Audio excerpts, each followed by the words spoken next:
प्राप्त हो। और पिछले कुछ माह से हमारी फर्स्ट वीक, वैसे तो आमतौर पे फर्स्ट वीक आपके हर महीने के आपकी मीटिंग, रिव्यू मीटिंग हुआ करती, इसमें विशेष रूप से हमारे जो सभी जिले की जो डिप्टी डायरेक्टर्स, वो आप जानते कि काफी लगभग कुछ 4-5 वर्षों के बाद आपके नियमित डिप्टी डायरेक्टर्स हमारे को उपलब्ध हुए थे। और उसके उपरांत हमने ये पिछले कोई 6-8 महीनों से आपकी रेगुलर मीटिंग फर्स्ट वीक में रखी है। और इसमें से एक मीटिंग मैंने पहले अटेंड की थी, और नॉर्मली इसमें सेक्रेटरी हमारे एजुकेशन उस मीटिंग को प्रिजाइड करते हैं। लेकिन कल का जो विषय था वो महत्वपूर्ण था, जिसमें विशेष रूप से जो हम कंसोलिडेशन का कार्य में, आप जानते हैं कि हम वर्ष 2023 से प्रयास कर रहे हैं कि अपने डिपार्टमेंट को स्ट्रेंथन करें। तो उससे संबंधित हमारे को धरातल से हर जिले से प्रॉपर जानकारी प्राप्त हो। तो उसमें मैं समझता हूँ कंसोलिडेशन, चाहे उसमें हम मर्जर ऑफ स्कूल्स की बात करें, चाहे उसमें हम डाउनग्रेडिंग ऑफ स्कूल्स की बात करें, उसमें विस्तार से डिप्टी डायरेक्टर से इंफॉर्मेशन प्राप्त की गई है। और शीघ्र मैं समझता हूँ जिसमें हमने कुछ उसमें क्वेरीज लगी, कुछ उसमें विशेषकर जहाँ पर कुछ मैं समझता हूँ जैसे उदाहरण के तौर पे कुछ नेचुरल बैरियर्स की बात है, उसमें डिप्टी डायरेक्टर्स को कहा गया है कि वो व्यक्तिगत रूप में उन सब जगहों में जाएंगे जहाँ पर आपके इस तरह के बैरियर्स है, और विद इन नेक्स्ट 10 डेज वो आप रिपोर्ट सबमिट करेंगे। 25 मई की हमने डेट रखी है। और उसके उपरांत, क्योंकि पिछली कैबिनेट में, जो पिछले महीने कैबिनेट हुई थी, उसमें माननीय कैबिनेट ने माननीय मुख्यमंत्री जी को और मुझे उसमें अधिकृत किया था कि इसमें अंतिम निर्णय जो आपके स्कूल्स की कंसोलिडेशन की बात है और स्ट्रेंथनिंग की बात है, मर्जर ऑफ स्कूल्स की बात है, निर्णय लेंगे। तो एक तो ये महत्वपूर्ण मैं समझता हूँ कल की हमारी चर्चा रही। साथ ही साथ आप जानते हैं कि युक्तिकरण ये भी एक इम्पोर्टेंट पार्ट है, और कहीं ना कहीं ये भी कंसोलिडेशन के साथ जुड़ा है। इसमें पीछे लगभग कुछ 450 के आसपास हमने टीजीटीज की आपकी युक्तिकरण के माध्यम से, रैशनलाइजेशन के माध्यम से जो सरप्लस स्टाफ था उनको उन क्षेत्र में भेजा था जो दूर दराज के क्षेत्र थे। लेकिन उसमें कुछ त्रुटियां रही, क्योंकि आप जानते कि शायद ये प्रथम बार इस तरह का प्रोसेस हुआ था।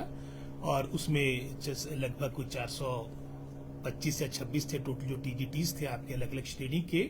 उसमें से मात्र, क्योंकि बीच में हमने ऑर्डर्स विड्रॉ कर दिए थे, 70 लोगों ने ज्वाइन किया था। वो भी हमने पिछले परसों ये आपके विड्रॉ कर दिए ऑर्डर्स। अब लगभग वो सभी अपनी पुरानी स्थिति में आएंगे, और जो इच्छुक नहीं होंगे, जो वर्तमान में जहां लगे हैं कार्य करना चाहते हैं, तो उनको वो भी उसमें आज्ञा दी गई है।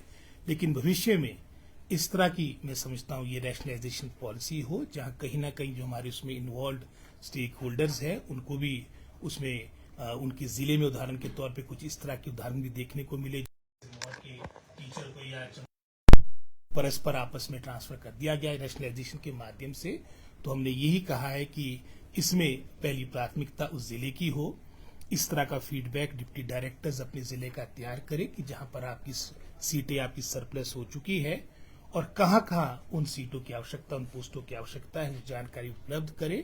अगर वो विद इन डिस्ट्रिक्ट नहीं है, उदाहरण के तौर पे अगर हम कांगड़ा की बात करेंगे, अगर कांगड़ा में टीचर सरप्लस हो गया तो पहली प्राथमिकता हर आदमी की अपने घर की होती है। अगर वो कांगड़ा में उसकी एडजस्टमेंट होती है वेल एंड गुड, नहीं तो चंबा एडजॉइनिंग डिस्ट्रिक्ट बनता है, जैसे शिमला के लिए, क्योंकि नॉर्मली हमारे 4-5 जिले हैं जहां पर आपकी स्टाफ की समस्या रहती है। तो उसमें जैसे मैंने शिमला का उदाहरण दिया, तो बिलासपुर का जो हमारा टीचर सरप्लस हुआ है, अगर वो बिलासपुर में उसकी एडजस्टमेंट नहीं होती है तो उसको हम शिमला में उसको एडजस्ट कर सकते हैं, सोलन सिरमौर में कर सकते हैं। तो इस तरह का हमने एक प्रपोजल डिप्टी डायरेक्टर को बनाने को दिया है। ये तो खैर नेक्स्ट मंथ में जो हमारी मीटिंग होगी आपकी एजुकेशन डिपार्टमेंट की, इस तरह की जो रिव्यू मीटिंग हमारी फर्स्ट वीक में होती है, इस दफा तो खैर आपकी ये 14 को हुई है।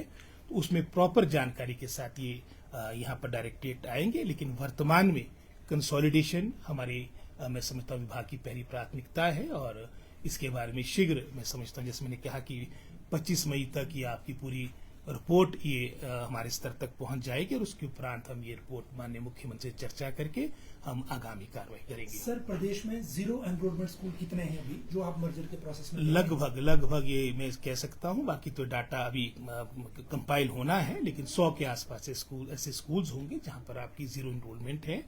और ये तो अंडरस्टूड है कि ये तो आपके डी नोटिफाई होंगे। लेकिन इसके अलावा जैसे हमने +2 का एक मानक बनाया था, उसमें उदाहरण के तौर पे अगर जो मर्जर की बात आती है, जहां पर हमने विद इन 5 किलोमीटर्स का हमने +2 का मापदंड रखा है, डिस्टेंस 5 किलोमीटर है, और इनरोलमेंट आपकी 6ठी से लेकर 12वीं तक लगभग 7 क्लासेस बनती है। अगर 25 है या 25 से कम है और विद इन 5 किलोमीटर आपका दूसरा +2 उपलब्ध है तो आपका वो स्कूल मर्ज होगा। और डाउनग्रेड का भी हमने एक प्रस्ताव बनाया है, वो 2 प्रस्ताव है। और अगर आपकी इनरोलमेंट आपकी 10 से कम होती है और आपकी +1 +2 में, तो वो भी आपका स्कूल आपका एक तरह से जो दोनों क्लासेस है +1 +2 की, पर डिस्टेंस उसमें ये अवश्य देखना पड़ेगा। अगर डिस्टेंस 5 किलोमीटर से ऊपर है तब तो वो स्कूल कंटिन्यू करेगा, लेकिन अगर 5 किलोमीटर से कम है तो उसको भी हम मैं समझता हूँ उसको मर्ज करेंगे, उसको दोनों क्लासेस को मर्ज करेंगे। और जहां तो 5 से कम की आपकी संख्या बनती है +1 +2 में, उसमें हम डिस्टेंस नहीं देख रहे हैं, उस स्कूल को हम डाउनग्रेड करें। और इसी तरह के मानक हमने हाई स्कूल के लिए बनाए हैं। और जहां तक तो मिडिल और प्राइमरी की बात है, वो तो पहले से लेके मैं समझता हूँ हमने लगभग 5 का रखा है उसमें इनरोलमेंट का प्राइमरी स्कूल्स का, और डिस्टेंस 2 किलोमीटर का है। और 3 किलोमीटर का हमने मिडिल स्कूल्स के लिए रखा है और इनरोलमेंट हमने 10 की रखी है। पर सर जहाँ अलग अलग क्लासेस हैं बॉयज एंड गर्ल्स की सिटीज में, उनके लिए क्या आगे कार्य योजना है? उसमें अभी वही है कि हम प्रस्ताव लेके माननीय मुख्यमंत्री के पास जाएंगे और उसमें 3 हमारे को जो बड़े स्कूल्स दिखे जहां पर इनरोलमेंट 1000 से ऊपर, उदाहरण के तौर पे चंबा हो गया, कुल्लू है, एक और हमारा स्कूल है। उसके अलावा जितने भी हमारे स्कूल्स होंगे उनको, जहां एक स्कूल आपका हाई स्कूल के रूप में कार्य करेगा और दूसरा स्कूल आपका सीनियर सेकेंडरी स्कूल के रूप में कार्य करेगा, ताकि सारी पोस्टें, उदाहरण के तौर पे कई ऐसे आपके स्कूल्स है, उदाहरण के तौर पर पीछे में आनी गया था, वहां पर जो हमारा गर्ल्स सेक्शन है वहां पर आपके साइंस टीचर्स नहीं थे, बॉयज में आपके साइंस टीचर्स थे। आपकी कॉमर्स स्ट्रीम, आपकी साइंस स्ट्रीम, आपकी आर्ट स्ट्रीम तो लगभग चलो सब जगह है, लेकिन ये 2 महत्वपूर्ण स्ट्रीम्स है जहां पर आपकी स्टाफ उपलब्ध नहीं होता और इनरोलमेंट भी मैं समझता हूँ घटी है, ओवरऑल घटी है। तो ये भी एक निर्णय है, लगभग इसमें भी 80 से ऊपर स्कूल हमारे आ रहे, ये प्रस्ताव भी हम सीएम साहब के पास शीघ्र ले जाएंगे। सर पूरे प्रदेश में अभी तक कितने स्कूल मर्ज किए गए हैं पिछले? लगभग ये संख्या मैंने विधानसभा के अंदर भी दी थी, ये संख्या लगभग कोई 1200 के आसपास बनती है, जिसमें से लगभग कोई 450 के आसपास वो स्कूल थे जो पिछले 2 वर्षों की जो आप बात कर रहे हैं, जो 0 इनरोलमेंट वाले स्कूल थे। सर ट्रांसफर को लेकर के बड़ा मुद्दा रहता है हमेशा। बीच में आपने देखा कि बहुत बल्क में जो है वो ट्रांसफर्स के लेकर के जो नोट्स आए हैं, ट्रांसफर पॉलिसी की बात होती है, सिरे नहीं चढ़ पाई है, तो इसको लेकर के आगे बढ़ेंगे नहीं बढ़ेंगे? हमेशा टीचर्स जो है वो आपके दफ्तर में भी आते हैं और मिनिस्टर के दफ्तर में भी आते हैं, ट्रांसफर करवा दो, तो इसको लेकर के क्या प्रोसेस? नहीं, शिक्षा विभाग की तो कुछ और स्थिति रहती है, बाकी विभागों में टोटल उतने एम्प्लॉयज नहीं, इतने शिक्षा विभाग में एम्प्लॉयज है। लेकिन व्यक्तिगत रूप से मैं कई दफा आपके माध्यम से इस बात को कह चुका हूँ कि मैं तो पक्षधर हूँ, आपकी ट्रांसफर पॉलिसी होनी चाहिए और अधिकतर स्टेट्स ने इसको अडॉप्ट कर दिया है। लेकिन मैं समझता हूँ हिमाचल में हो सकता है कुछ इसमें समय लगेगा, लेकिन अल्टीमेटली हमारे को उसको अडॉप्ट करना पड़ेगा।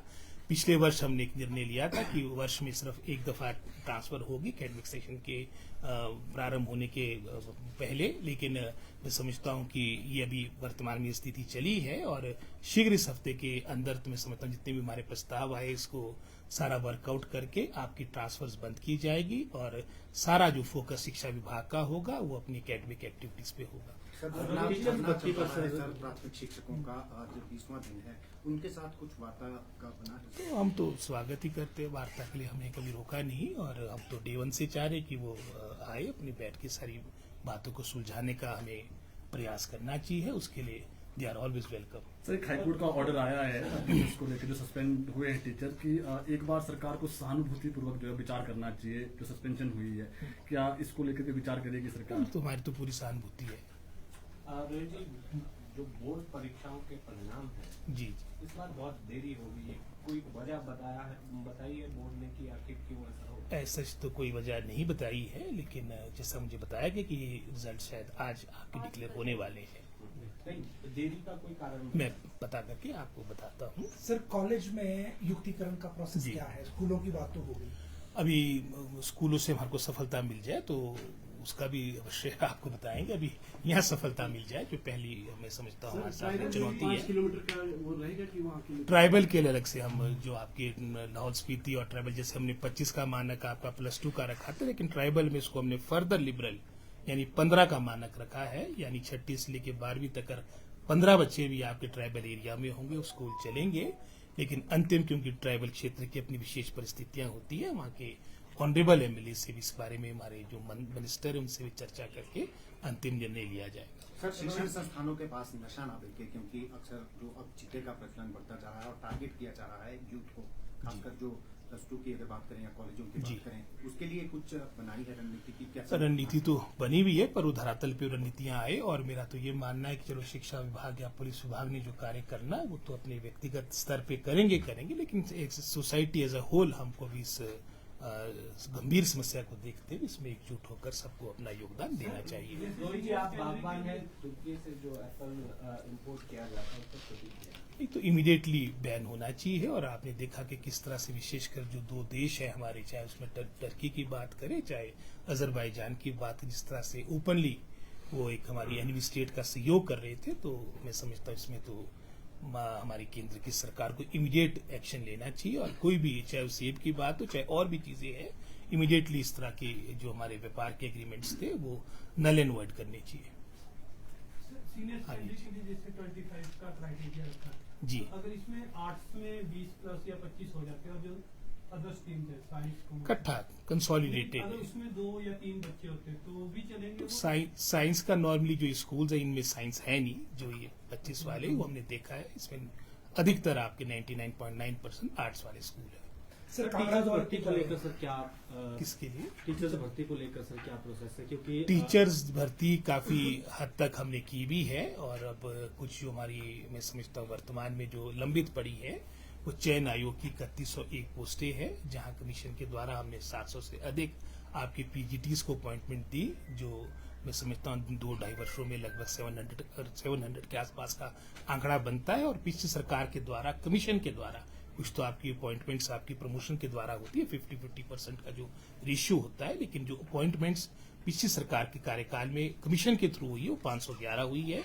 हमने 700 पीजीटी अपॉइंट किए हैं, साथ ही साथ एपीएस की भी लगभग 484 पोस्टें हमने फिलअप की है। प्रिंसिपल आपकी चाहे कॉलेज कैडर की बात हो, लगभग 19 पोस्टें हमने आपकी कमीशन के द्वारा फिलअप की, और 100 से अधिक आपकी प्रमोशन के द्वारा आपकी फिलअप हुई है। लगभग 3800 के आसपास हमारे बैच वाइज आपकी इसमें जेबीटी, आपकी टीजीटी, सीएनवी टीचर्स को अपॉइंटमेंट मिली है।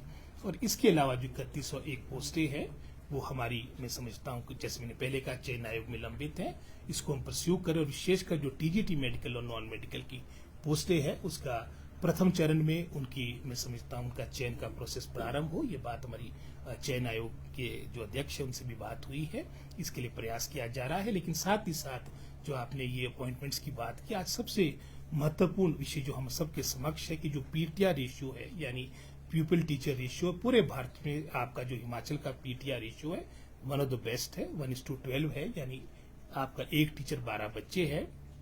लेकिन उसको रैशनलाइज करने की आवश्यकता है। उदाहरण के तौर पे लाहौल स्पीति कहने को तुम्हारा ट्राइबल एरिया, लेकिन बच्चे वहां मात्र 2000 के आसपास है, और टीचर्स की संख्या लगभग 700 से अधिक बनती है। 1:3 का आपका रेशियो है।